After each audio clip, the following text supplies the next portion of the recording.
So I came across a few videos in which people are dismissing the claims of reparations for peoples whose ancestors were enslaved during the transatlantic slave trade. Now, the main argument that is typically put forward as a way of shutting it all down is to say, well, all of us were once slaves, and then proceed to point out all the various periods of history in time in which other groups were indeed slaves. However, this actually doesn't answer the case in point and is nothing much more than a deflection tactic and is really irrelevant to the claims that have been put forward. And I'm going to use this as an example of what I mean to better illustrate my point. Now, the current situation between Russia and Ukraine, while it's abhorrent, is nothing new, especially in Europe. There have been countless wars that have taken place in which has caused issues on the continent going all the way back to, let's be honest, the inception of, if you want to go how Europe was formed.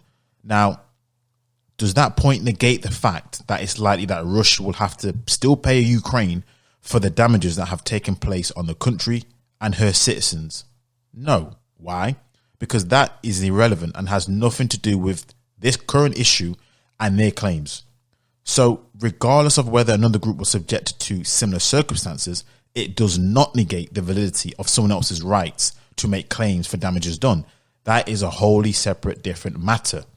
Now, I know what people are going to say. Well, no one was alive who was a slave, and no one was alive who was a slave owner. Therefore, my analogy in war, using that as a comparison, doesn't hold water. Well, you're partly right.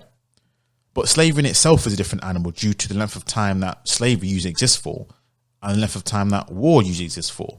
As we all know, the transatlantic slave trade, that took place over 200 years. So whereas wars, it takes place definitely nowhere near as long as that. So there's definitely going to be differences in regards to who is alive to make claims and all this kind of other stuff. But what I find interesting when people use that deflection tactic is when you consider that Britain still managed to keep up the payments that were promised to the slave owners well after the last slave owner died. So when they talk about when they got rid of slavery and they did all this kind of stuff, yeah, they did.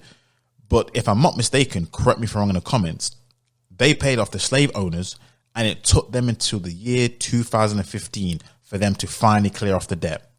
Now, going back to that whole, well, no one was alive during those times for you to ask payments for. Well, who in God's earth were Britain paying during that time? Isn't it amazing how the same logic by the same people doesn't get applied in that scenario? And I'm going to end this video by making this observation. I find it interesting that Britain has taken no time, not just Britain, but the West as well. But I find it interesting that these groups have taken no time in placing sanctions against Russian athletes, sports teams, oligarchs, companies, anyone that they can within their power, in which the people are pretty much 100% in agreement of. As far as I'm concerned, or as far as I'm aware, as far as I've seen, no one has pretty much come out and said this is wrong. Yet I want to know this. What would the support be if the citizens of Iraq, whose country had been invaded, homes destroyed, families torn apart, on what has been now officially documented as a false war, should they have the right and should they ask to receive damages in the form of reparations from the UK government, even though the war officially ended, as far as I've been aware, 10 years ago, officially at least? So what seems to be the case, or what the actual issue with the claims of reparations, is not that the claim is being made. It's simply because of the groups that are being held accountable for it.